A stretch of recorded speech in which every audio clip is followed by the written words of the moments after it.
सरलाही में बस दुर्घटना, घायल सबके परिचय खुलल। जनकपुर धाम के राजधानी बनावल कहत मुख्यमंत्री राउत के घर में पथल प्रहार। 10,000 से ज्यादा में कोरोना संक्रमण। जनकपुर धाम में 83 के परीक्षण कैले पर 76 जने में पुष्टि। महोत्तरी से नकली नोट सहित जनकपुर के 2 युवक प्रहरी हिरासत में। बलिदानी दिवस के अवसर में बिहान भी प्रदेश 2 में सार्वजनिक विदा आ बैसाख में ही स्थानीय तह के चुनाव करेला सत्ता गठबंधन सहमत। नमस्कार। बारा जिला के सिमरौनगढ़ में रहल रेडियो बादल 89 मेगाहर्ट्ज तथा इंटरनेट ऑनलाइन के www.radiobadal.com आ हमर पात्र में दुनिया भर के साथ प्रसारण हो रहल बादल खबर में स्वागत करता हम नूर आलम बादशाह। अब खबर विस्तार में। सरलाही में आज दोपहरिया यात्रुवाहक बस दुर्घटना भइले पर घायल भइले 16 जने के नाम खुलल बाटे। हरिवन 9 नोचा स्थित पूर्व पश्चिम लोक मार्ग पश्चिम से पूर्व के तरफ जा रहल ना 5/50-55 नंबर के बस खुदे अनियंत्रित होकर दुर्घटना भइल जिला प्रहरी कार्यालय सरलाही के सूचना अधिकृत प्रहरी निरीक्षक कृष्णगिरी जानकारी देनी। बस दुर्घटना में 16 जने घायल भइला में 1 जने के थप इलाज के खातिर बीरगंज रेफर कल गेल आ बाकी के सरलाही के हरिवन स्थित नमूना अस्पताल में इलाज हो रहा प्रहरी निरीक्षक गिरी जानकारी दिल बनी। ऐसे ही बस चलाए वाला ड्राइवर आ बस प्रहरी के नियंत्रण में रहल बा। जनकपुर धाम के मध्य प्रदेश के राजधानी बनाइल आरोप लगावत मुख्यमंत्री के घर में पथल प्रहार भइल बाटे। मध्य प्रदेश के मुख्यमंत्री लालबाबू राउत के घर में आंदोलनकारी सब के एक समूह बीरगंज स्थित तेजारत टोल में रहल घर में पत्थर प्रहार कैले बाटे। कांग्रेस के बीरगंज समिति से निकालल जुलूस मुख्यमंत्री राउत के घर में ढूंगा प्रहार कैला बाद उनकर घर के शीशा फूटल जनावल गई बाटे। जिला प्रहरी कार्यालय परसा के प्रहरी प्रवक्ता प्रहरी नायब उपरीक्षक ओम प्रकाश खनाल जुलूस में रहल आंदोलनकारी मध्य एक युवा मुख्यमंत्री राउत के घर में पत्थर प्रहार कैला बाद झाल में सामान्य क्षति भइल जानकारी देनी। पत्थर फेंके वाला के खोजी हो रहल प्रहरी जानकारी दिले बाटे। काल प्रदेश सभा बैठक में भइल मतदान से प्रदेश 2 के नाम मध्य प्रदेश आ राजधानी जनकपुर धाम कायम भइल बाटे।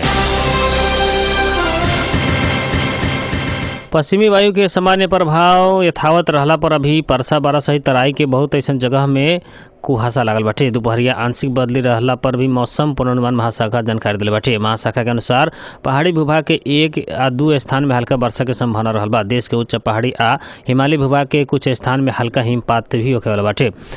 रात के पहाड़ी भूभाग के 1-2 जगह में हल्का वर्षा के संभावना आ रहल बाटे। बिहान देश के उच्च पहाड़ी तथा हिमालयी भूभाग के बहुत स्थान में हल्का हिमपात के आंकलन कल गेल बाटे। रात के सुदूर पश्चिम करनाली या लुम्बिनी में के कुछ स्थान में हल्का वर्षा के संभावना रहल बा।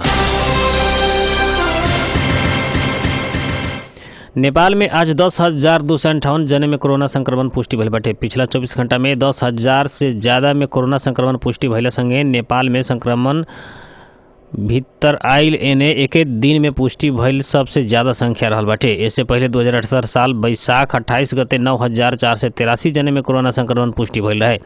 देश भर में 22,828 जने के परीक्षण कल गेल स्वास्थ्य तथा जनसंख्या मंत्रालय जानकारी दिले बा। 17,782 जने के PCR टेस्ट कैला पर 7,830 आ 10,258 जने के एंटीजेन परीक्षण कैला पर 15 से 28 जने में संक्रमण पुष्टि भइल बाटे। प्रादेशिक के जन स्वास्थ्य प्रयोगशाला जनकपुर धाम में 83 जने के परीक्षण कैला पर 76 जने में संक्रमण पुष्टि भइल बाटे। ऐसे नारायणी अस्पताल बीरगंज में 51 में 36, मलंगवा अस्पताल में 30 में 21 जने में संक्रमण पुष्टि भइल बाटे। अभी देश भर 39,044 सक्रिय संक्रमित रहल बाटे।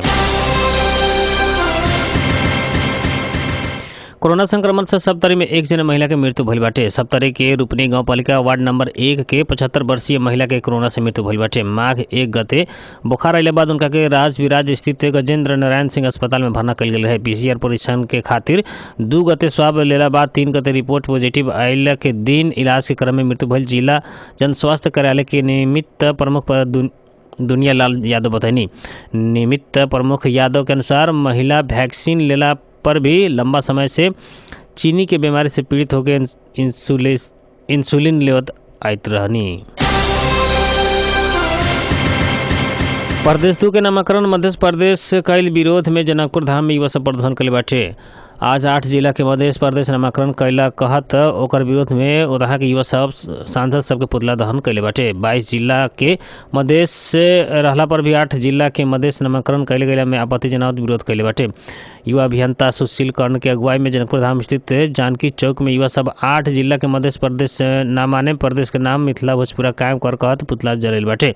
कर्ण से 22 जिला के मध्य से रहल 8 जिला के मात्र मध्य स्वीकार कर ना सके के बताई नी। वहाँ के खुद भी मधेश आंदोलन में अग्र पंक्ति में रह के ओकरे कारण 5 वर्ष से ज़्यादा समय तक मुद्दा लड़ल कहत वहाँ के 8 जिला मध्य प्रदेश से मान्य न होके बतनी। 8 जिला के पहचान मिथिला भोजपुरा रहला से उहे पहचान के आधार में प्रदेश के नाम होके के मांग कैनी। महोत्तरी से नकली नोट सहित युवक पकड़ाव पड़ल बाटे। धनुषा के लक्ष्मीनिया गाँव पालिका 1 रहे वाला 23 वर्षीय अशरफ मोहम्मद जनकपुर धाम उप महानगर पालिका 6 रहे वाला वर्ष 26 के जाहिद रेजा पकड़ाव पड़ल बाटे।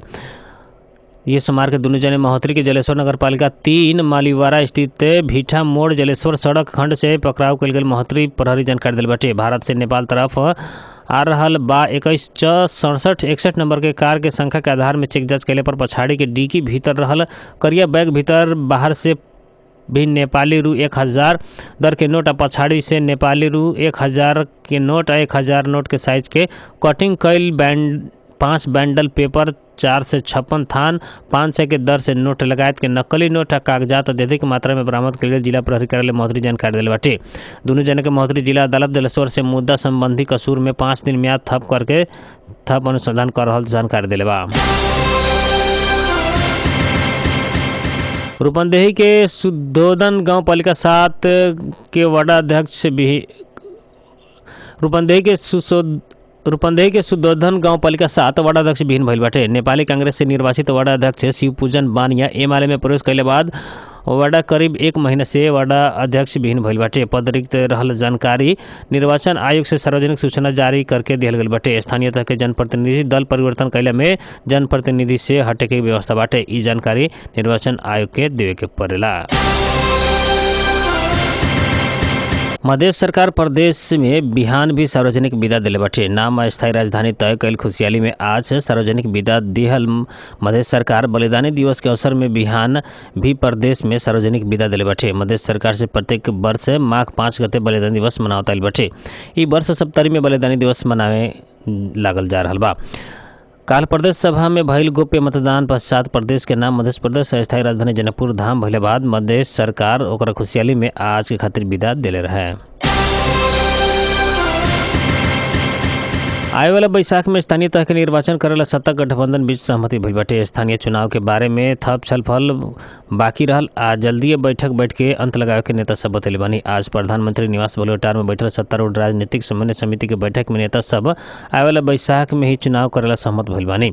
सरकार के प्रवक्ता ज्ञानेंद्र बहादुर कार्की से बैठक बाद निर्वाचन समय में ही संपन्न करेला खुद से सहमत भइल जानकारी दिले बानी। थप गृह कार्य करके आए वाला बीफे के फिर बैठक के वहाँ के बतैले बानी। बीफे के छलफल बाद चुनाव कमेटी तोखे के संभावना रहल बाटे। निर्वाचन आयोग से स्थानीय तह के चुनाव बैसाख 14 आ 22 गते करेला सरकार के सिफारिश कैले बाटे। स्थानीय तह के पदाधिकारी के कार्यकाल समाप्त होने से पहले 2 महीना पहले चुनाव करे के कानूनी व्यवस्था के स्मरण करावत आयोग बैसाख में ही चुनाव करेला जोर दे रहल बाटे। उक्त उन्हें प्रमुख प्रतिपक्षी दल एमाले भी कानूनी व्यवस्था अनुसार ही चुनाव करे के बतावत आयल बाटे। आज बैठल सत्तारूढ़ गठबंधन के निर्णय संगे आवेला बैसाख में स्थानीय तह के चुनाव के खातिर राजनीतिक वातावरण बने के संकेत देखल गइल बाटे।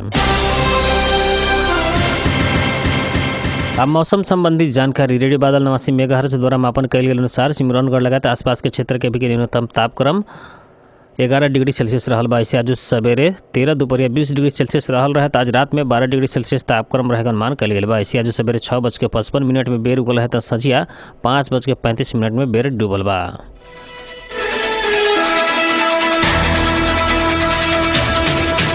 आज के खातिर बादल खबर इतने जाते जाते प्रमुख खबर एक बार फिर से। सरलाही में बस दुर्घटना, घायल सके पर्चा खुलल। जनकपुर धाम के राजधानी बनावल कहत मुख्यमंत्री राउत के घर में पत्थर प्रहार। 10,000 से ज्यादा में कोरोना संक्रमण। जनकपुर धाम में 83 के परीक्षण कैले पर 76 जने में पुष्टि। महोत्तरी से नकली नोट सहित जनकपुर के 2 युवक प्रहरी हिरासत में। बलिदानी दिवस के अवसर में बिहान भी प्रदेश में सार्वजनिक विदा। आ बैसाख में ही स्थानीय तह के चुनाव करेला सत्ता गठबंधन सहमत।